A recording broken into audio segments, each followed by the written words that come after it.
मैं दीपक शर्मा, आपके अपने YouTube चैनल दीपक साइंस क्लासेस में आपका स्वागत है। बच्चों कैसे हो? आशा करता हूं कि आप सभी अच्छे होंगे, मस्त होंगे, स्वस्थ होंगे। और बच्चों घर पे ही रहना है हमें और अच्छे से पढ़ना है, ठीक है ना। तो ये बात विशेष याद रखना, घर पे रहना है, ठीक है ना। ये बहुत बड़ी महामारी चल रही है, इसमें हमें घर पर रहकर ही हम अपना अच्छे से बचाव कर सकते हैं, ठीक है। अब ध्यान से समझिएगा बच्चों, इससे पहले वाली क्लास के अंदर हमने बात की थी आवेशन की विधियों के बारे में कि किसी भी वस्तु को अगर हम आवेशित कर सकते हैं तो वो कौन कौन सी विधि है जिससे हम उस वस्तु को आवेशित करते हैं। तो बच्चों हमने 3 विधियों के बारे में पढ़ा। एक घर्षण द्वारा आवेशन, एक चालन या स्पर्श द्वारा आवेशन और एक हमने पढ़ा प्रेरण द्वारा आवेशन। जब 2 वस्तुओं को आपस में घर्षण करवाते हैं तो एक वस्तु धनावेशित हो जाती है, एक वस्तु ऋणावेशित हो जाती है। या मैं कहूं जब घर्षण द्वारा कोई वस्तु आपस में आवेशित होती है तो इसे हम कहते हैं घर्षण द्वारा आवेशन। फॉर एग्जाम्पल के लिए जैसे कांच की छड़ को रेशम के कपड़े से रगड़ते हैं तो कांच की छड़ धनावेशित हो जाती है, रेशम का कपड़ा ऋणावेशित हो जाता है। उसके बाद में बात की हमने चालन द्वारा आवेशन। इसके अंदर क्या होता है, एक हमारे पास में 2 चालक हैं, एक आवेशित है एक अनावेशित है। तो इस चालक को दूसरे अनावेशित चालक के संपर्क में आएंगे तो इसका आवेश इस पर आ जाएगा और दोनों पर जो आवेश होगा वो निकाय के कुल आवेश का क्या हो जाता है, आधा होता है। और प्रकृति में क्या होता है, समान। इस पर धनावेशित था तो इस पर भी क्या आएगा, धनावेशित ही आएगा। और बच्चों अगर मैंने बात की थी इसके बारे में पहले भी, ध्यान से देखिएगा, यहां तक कोई भी दिक्कत नहीं होनी चाहिए आपको।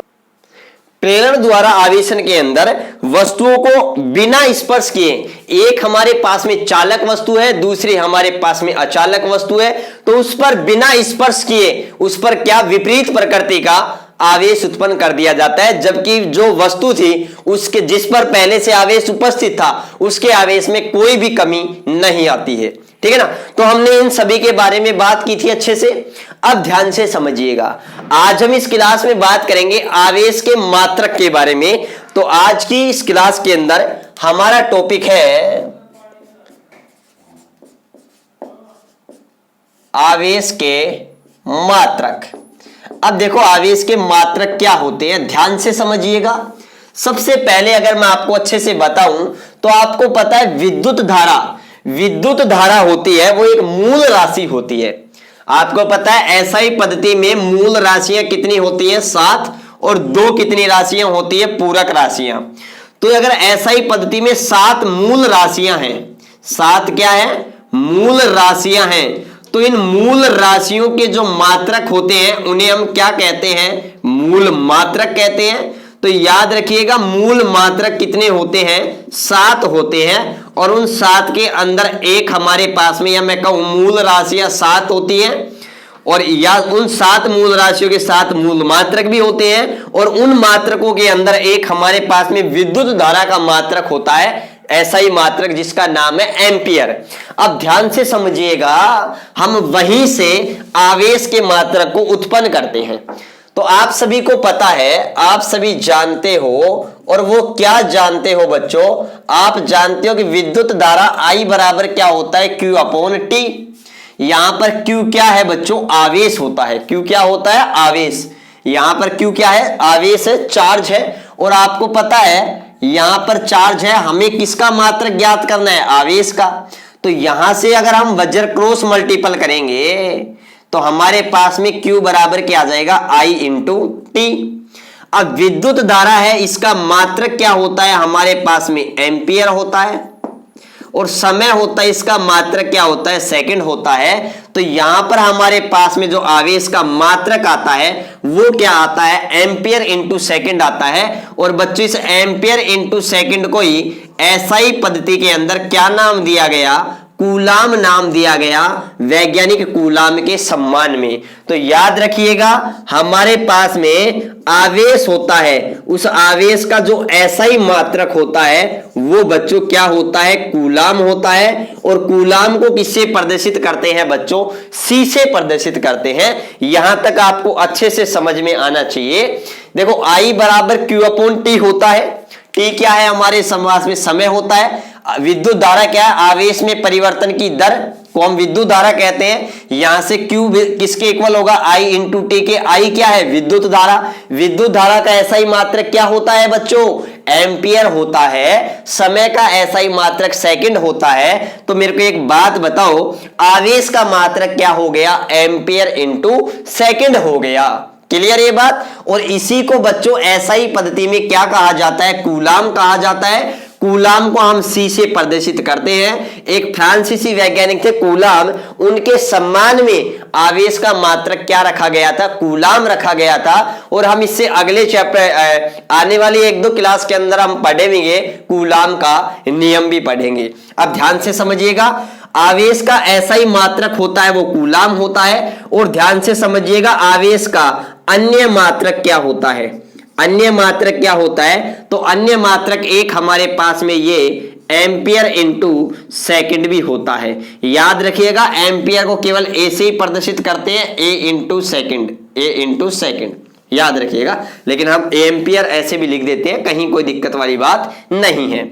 अब ध्यान से समझिएगा, तो आवेश का ऐसा ही मात्रक कूलाम होता है जिसे सी से प्रदर्शित करते हैं। अन्य मात्रक एम्पियर इंटू सेकेंड होता है। एम्पियर इंटू सेकेंड ही किसके इक्वल है? कूलाम के इक्वल है।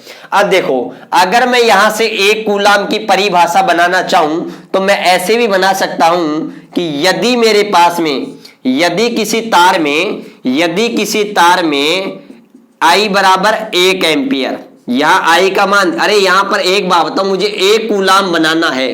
1 कूलाम, तो 1 कूलाम कब बना सकता हूं? जब एम्पियर भी 1 हो, सेकंड भी 1 हो। 1 को 1 से मल्टीप्लाई करेंगे तो 1 ही तो आएगा। तो मैं याद रखिए, इसलिए मैं कंडीशन लगा रहा हूं, यदि I बराबर 1 एम्पियर, धारा भी कितनी हो? 1 एम्पियर हो, और समय टाइम कितना हो? 1 सेकंड हो। इसका मतलब ये है, अरे बच्चों इसका मतलब ये है, यदि किसी तार में 1 एम्पियर धारा 1 सेकंड तक प्रवाहित होती है, 1 एम्पियर धारा 1 सेकंड तक प्रवाहित होती है, या 1 सेकंड में 1 एम्पियर धारा प्रवाहित होती है, तो Q का मान कितना आ जाएगा? 1 एम्पियर इंटू 1 सेकंड। 1 को 1 से मल्टीप्लाई करेंगे तो हमारे पास में क्या आता है बच्चों? 1 आ जाएगा। और एम्पियर इंटू सेकंड है, एम्पियर इंटू सेकंड, और एम्पियर इंटू सेकंड मिलकर के क्या बन जाएगा? 1 कूलाम बन जाएगा। इस प्रकार से हम 1 कूलाम की परिभाषा दे सकते हैं।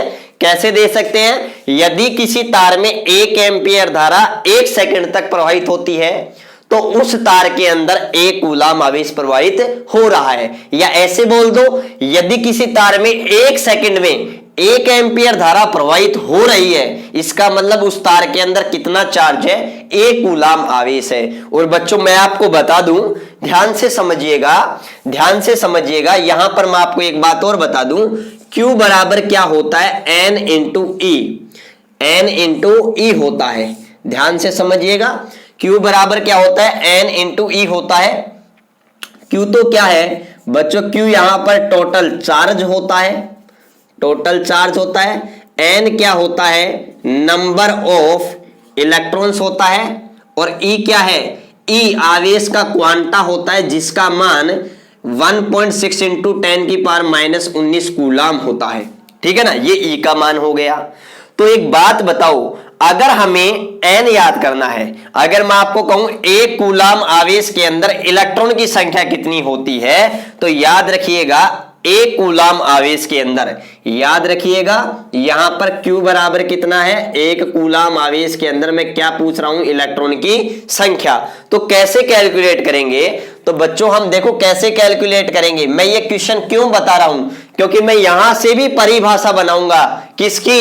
1 कूलाम की। ध्यान से समझिएगा, याद रखिएगा, किसी भी वस्तु का अंदर जो कुल आवेश होता है वो क्या होता है? इलेक्ट्रॉन की संख्या, 1 इलेक्ट्रॉन पर आवेश, या मैं कहूं E आवेश का क्वांटा, और N यहां पर नंबर ऑफ इलेक्ट्रॉन कितने हैं, उसको मल्टीप्लाई कर देंगे तो हमारे पास में क्या आ जाएगा? टोटल चार्ज आ जाएगा। अरे वही बात है, अगर मैं कहूं आपसे कि 1 पार्ले बिस्कुट 5 रुपए का आता है तो 10 पार्ले बिस्कुट कितने रुपए के आएंगे? तो यहां पर 10 तो क्या है? संख्या है, पार्ले बिस्कुट कितना रुपए का आता है, 5 रुपए का आता है, तो यहां पर कितने हो जाएंगे, पर 50, तो टोटल कितना हो गया 50। तो वही बात है, यहां पर 10 तो क्या है, संख्या है, ई का मान फिक्स है, ये होता है। उसी प्रकार पार्ले बिस्कुट भी फिक्स है, 5 रुपए का आता है, ठीक है ना। तो इस प्रकार से हम कुल पार्ले बिस्कुट की संख्या ज्ञात कर सकते हैं, तो हम कुल आवेश की संख्या भी ज्ञात कर सकते हैं। अब मैंने आपसे एक क्वेश्चन पूछा है कि यहां पर एक कूलाम आवेश में इलेक्ट्रॉनों की संख्या कितनी होगी, ये मैंने आपसे पूछा है। अब ध्यान से समझिएगा, Q का मान 1 कूलाम दे रखा है, N मतलब इलेक्ट्रॉन की संख्या ज्ञात करनी है। तो यहां से हम कैसे ज्ञात करेंगे, जब N का मान ज्ञात करेंगे, किसका मतलब Q/E आ जाएगा। N का मान ज्ञात करेंगे तो ये गुणा में है, तो इधर आएगा तो भाग में आ जाएगा। अब यहां पर Q का मान है बच्चों 1 कूलाम और E का मान है 1.6 इंटू 10⁻⁻19 कूलाम। यहां पर कूलाम से कूलाम तो क्या हो जाएगा, कैंसिल हो जाएगा, ये कैंसिल हो जाएगा। अब इसको सोल्व करते हैं, 10⁻⁻19 है, ऊपर जाएंगे तो कितना हो जाएगा, प्लस का हो जाएगा 1 इंटू 10⁻+19 और बट्टे क्या हो जाएंगे 1.6। अब देखिएगा मैं कैसे सोल्व करता हूं, जैसे मैं यहां पर पॉइंट हटाता हूं तो यहां पर मैं 0 उतार लेता हूं, दशमलव हटाता हूं तो यहां पर मैं 0 उतार लेता हूं। क्लियर ये बात। चलो अब देखो 10 में 16 का भाग नहीं जाता, तो मैं ज्यादा क्यों परेशान हूं, इस एक के पास में 19 जीरो है, तो मैं एक जीरो भाई यहां उतार लेता हूं, एक तो है एक और उतार लेता हूं, तो यहां कितने बच जाएंगे 10 की पावर 18 और नीचे कितने बच गए 16 बच गए। तो मेरे को एक बात बताओ भाई, अरे क्या बात बताओगे, मेरे को क्या बात बताओगे। अब 100 के अंदर 16 का भाग आसानी से दे सकते हैं, 16 पंजू 80 और 16 छिकी 96, बच गए कितने 4, भाग नहीं जा रहा, दशमलव लगाई 0 उतार ली, 16 दूनी 32, बच गए कितने 8 जीरो, 16 पंजू 80 10⁻18। इसका मतलब है एक कूलाम आवेश के अंदर, डायरेक्टली याद रखना, अब आप 12th क्लास के स्टूडेंट हो, 10th क्लास में हमने ऐसे कैलकुलेट किया था कि एक कूलाम आवेश के अंदर कितने इलेक्ट्रॉन की संख्या होती है, तो याद रखना 6.25 इंटू 10⁻18 होती है। अब ध्यान रखिएगा, तो मैं ऐसे भी कह सकता हूं, एक तो मैं डेफिनेशन ये बोल सकता हूं, अगर किसी तार में 1 एम्पियर धारा 1 सेकंड तक प्रवाहित होती है, इसका मतलब उस तार के अंदर कुल आवेश कितना है, 1 कूलाम है। या फिर मैं ऐसे भी बोल सकता हूं, 1 कूलाम किसके इक्वल होता है, याद रखना 6.25 इंटू 10⁻18 इलेक्ट्रॉनिक आवेश के बराबर होता है, इलेक्ट्रॉनिक आवेश के बराबर होता है। याद रखिएगा, मैं ये बात भी बोल सकता हूं, ठीक है ना। तो इस बात को भी आप थोड़ा सा ध्यान रखिएगा, यहां तक आपको कोई भी दिक्कत नहीं होना चाहिए, ठीक है ना। तो इतने इलेक्ट्रॉनों पर जो नेट आवेश होता है वो किसके इक्वल होता है, 1 कूलाम के इक्वल होता है, ये बात आप याद रखिएगा, ठीक है ना। या मैं कहूं इतने इलेक्ट्रॉनों पर उपस्थित आवेश के, ठीक है, बराबर क्या होता है, 1 कूलाम होता है। ये बात, ये भी हम परिभाषा दे सकते हैं। चलो ये तो हमारे कभी काम आ जाएगी, ठीक है ना। तो ये हमने अभी पढ़ा कि इलेक्ट्रॉन का आवेश का ऐसा ही मात्रक क्या होता है, कूलाम होता है। आवेश का अन्य मात्रक एम्पियर इंटू सेकंड भी होता है। 1 कूलाम आवेश के अंदर इलेक्ट्रॉन की संख्या ये होती है। अब देखो यहां पर एक काम की बात एक और है, और वो क्या है, ध्यान से समझिएगा। कूलाम एक बड़ा मात्रक है, याद रखिएगा, कूलाम एक बड़ा मात्रक है, बड़ा मात्रक है। इसलिए हम आवेश के कुछ छोटे मात्रक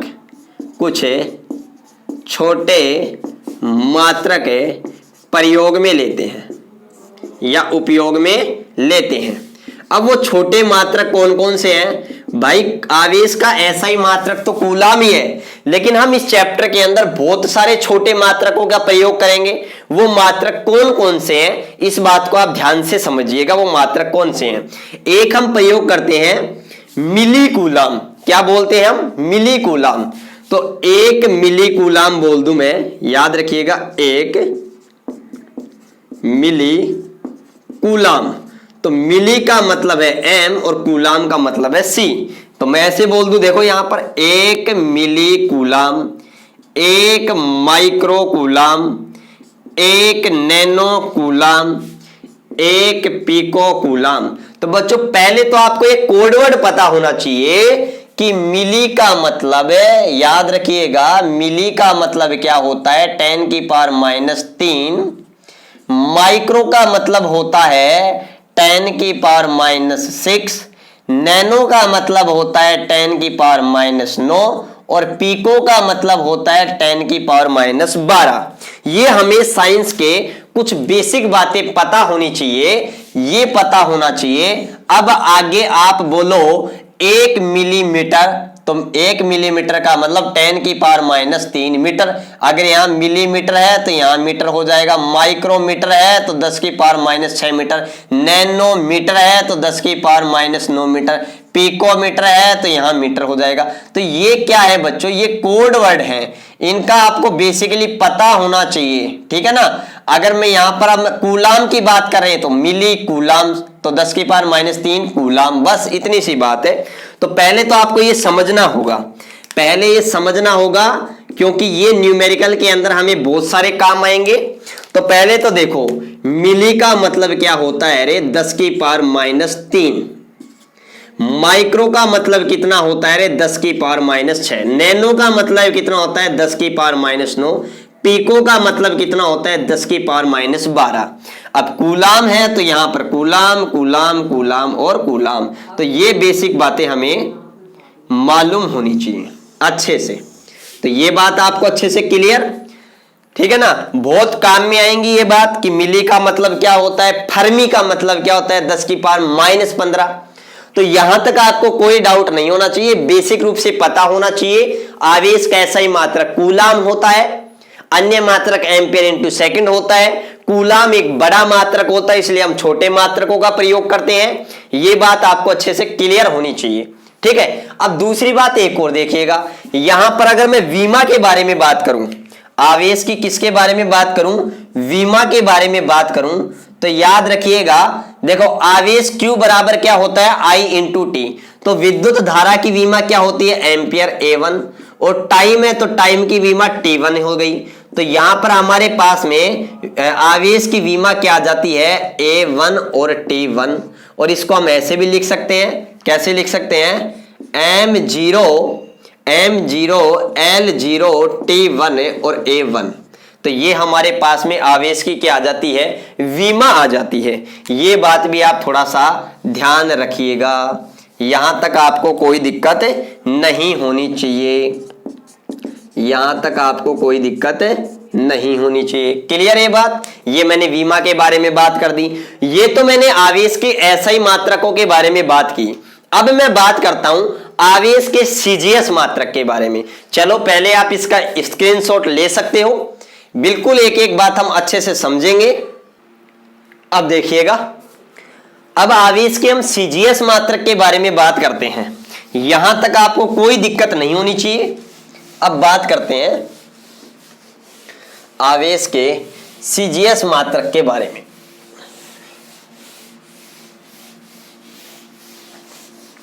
अब देखो, जो आवेश का जो सीजीएस मात्रक है ना, वो डिपेंड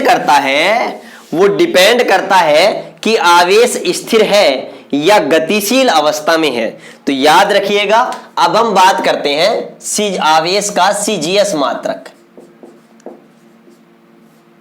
आवेश का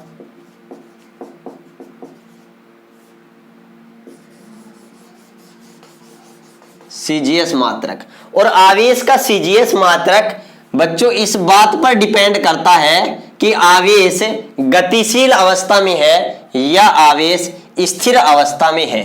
याद रखिएगा, जब आवेश रेस्ट स्टेट के अंदर होता है, जब आवेश विराम अवस्था में होता है, याद रखिएगा फॉर रेस्ट चार्ज, जब आवेश स्थिर अवस्था में हो, तब जो इसका जो मात्रक होता है ना, तब इसका जो मात्रक होता है वो हमारे पास में क्या होता है, स्टेट कूलाम होता है। क्या होता है, स्टेट कूलाम होता है। इस बात को ध्यान रखिएगा, क्या होता है, स्टेट कूलाम होता है, जिसे हम क्या कहते हैं, ESU भी कहते हैं। क्या कहते हैं, ESU।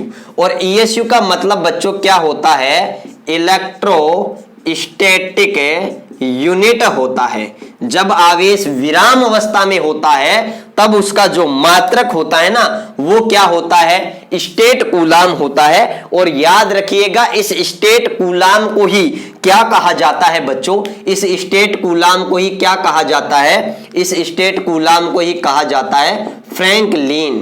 क्या कहा जाता है, फ्रैंकलिन कहा जाता है। इस बात को भी आप याद रखिएगा, क्या कहा जाता है, फ्रैंकलिन कहा जाता है।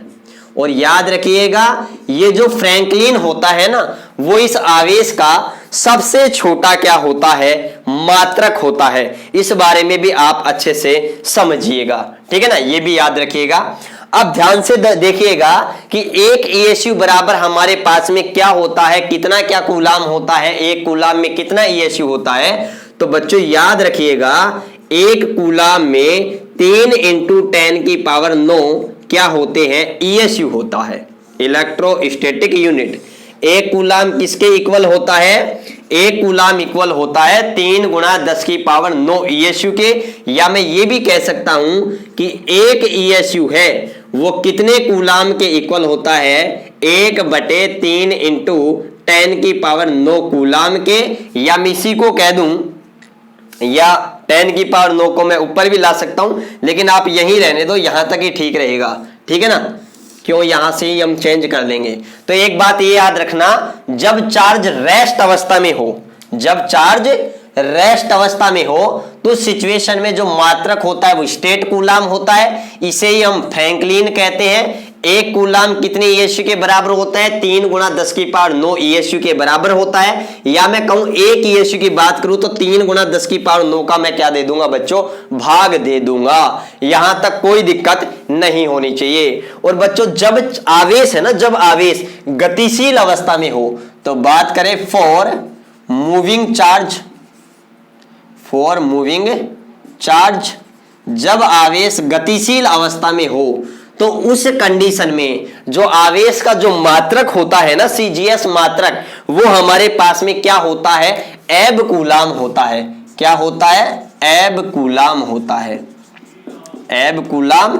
या इसी को ही कहते हैं EMU, इसे कहते हैं इलेक्ट्रोमैग्नेटिक यूनिट भी बोलते हैं। क्या बोलते हैं, इलेक्ट्रोमैग्नेटिक यूनिट हम इसको बोलते हैं। यहां तक आपको कोई दिक्कत नहीं होना चाहिए। एक बात याद रखना, अब हम बात करते हैं कि एक EMU में कितने कूलाम होते हैं, तो इस बात को याद रखिएगा। तो एक जो हमारे पास में EMU होता है, इलेक्ट्रोमैग्नेटिक यूनिट होता है, ये 10 कूलाम के क्या होता है, इक्वल होता है। कितने कूलाम के, 10 कूलाम के इक्वल होता है। और आपको पता है एक कूलाम में 3 × 10⁹ ESU है। तो यहां पर मैं ऐसे भी तो लिख सकता हूं ना कि एक EMU में कितने ESU होंगे भाई, यहां पर 10 को मैं 1 × 10 भी लिख सकता हूं ना, क्या दिक्कत है। या फिर मैं ऐसे भी लिख सकता हूं 10 × 1 कूलाम, और 1 कूलाम की जगह मैं ये लिख दूं तो मैं कैसे लिख सकता हूं, ये लिख सकता हूं 3 × 10⁹ और आपको पता है एक के यहां 0 है, 10⁹ तो 3 × 10⁻10 बन जाएगा अपने पास। और ये 10 किस में बनेगा बच्चों, ESU में, क्योंकि यहां ESU है। तो मैं डायरेक्टली ये लिख सकता हूं ना, कहीं दिक्कत वाली बात नहीं है। यहां 10⁹ है बच्चों, यहां पर 10⁻1 है। आधार समान हो तो गुणा में घातें जुड़ती हैं, तो 9 और 1 कितने हो गए, 10। तो मैं यहां पर क्या लिख सकता हूं, 3 × 10⁻10 ESU। तो याद रखिएगा एक EMU किसके इक्वल हो गया, 3 × 10⁻10 ESU के भी इक्वल हो गया। यहां तक कोई दिक्कत नहीं होनी चाहिए। अब मैं देखो और यहां से और क्या लिख सकता हूं, इस बात को भी समझिएगा, इस बात को भी समझिएगा कि यहां से मैं क्या लिख सकता हूं। इसी से देखिएगा, यहां से ही देखिएगा। और हम क्या लिख सकते हैं, यहां से 1 कूलाम, तो 1/10 का भाग दे देंगे, 1/10 क्या हो जाएगा, EMU के इक्वल। और आपको पता है EMU किसके इक्वल है, एब कूलाम के। तो मैं ये भी तो कह सकता हूं ना 1/10 एब कूलाम, क्या बोल सकता हूं, एब कूलाम। तो ये बात भी मैं आपको यहां से बोल सकता हूं, कहीं कोई दिक्कत वाली बात नहीं होनी चाहिए। ध्यान से समझिएगा एक एक बात को। तो ये देखो मैंने रिलेशन बता दिए। ये रिलेशन जब हम कहीं भी कंपटीशन एग्जाम की तैयारी करेंगे या हमें कोई न्यूमेरिकल क्वेश्चन वगैरह के अंदर ये चीजें बहुत सारी हमें काम आएंगी, इस बात को याद रखिएगा। अब देखो मैं एक रिलेशन क्या लिखता हूं, इस बात को आप ध्यान से समझिएगा। मैं एक रिलेशन लिखता हूं, यहां पर देखिएगा, और वो रिलेशन क्या है, वो रिलेशन क्या है यहां पर लिख देता हूं मैं, यहां पर लिख देता हूं। देखिएगा, जो हमारे पास में एक कूलाम आवेश होता है, क्या होता है, एक कूलाम आवेश होता है, वो एक कूलाम आवेश यहां पर है 3 गुणा 10 की पावर 9 ESU के इक्वल होता है। ESU किसके इक्वल होता है, फ्रैंकलिन के। तो मैं यहां ऐसे भी तो लिख सकता हूं ना, 3 गुणा 10 की पावर 9 फ्रैंकलिन के इक्वल होता है। या फिर मैं इसको ऐसे भी तो लिख सकता हूं ना कि एक कूलाम होता है वो 1/10 एब कूलाम के इक्वल होता है, या 1/10 EMU के इक्वल होता है, या इसको मैं ऐसे बोल दूं 1/10 एब कूलाम के इक्वल होता है। यहां तक कोई भी दिक्कत नहीं होनी चाहिए हमको। ये मैंने एक बिल्कुल एक लंबा सा रिलेशन लिख दिया, लंबा जरूर है लेकिन काम का है ये, ठीक है ना। तो यहां कोई दिक्कत नहीं होना चाहिए, ये एक लंबा सारा रिलेशन है और लंबे से हम बहुत जल्दी कर सकते हैं, ठीक है ना। आपको पता है ना, यहां से देखो बहुत सारे रिलेशन निकल गए, सारे का सारा इसी के अंदर मिक्स हो गया, इस लंबे के अंदर, ठीक है ना। इस बात को ध्यान रखिएगा। अब एक और बात हमारे पास में आती है, वो बात हमारे पास में क्या आती है कि आवेश का सबसे बड़ा मात्रक क्या होता है, फैराडे। आवेश का सबसे बड़ा मात्रक क्या होता है, फैराडे होता है।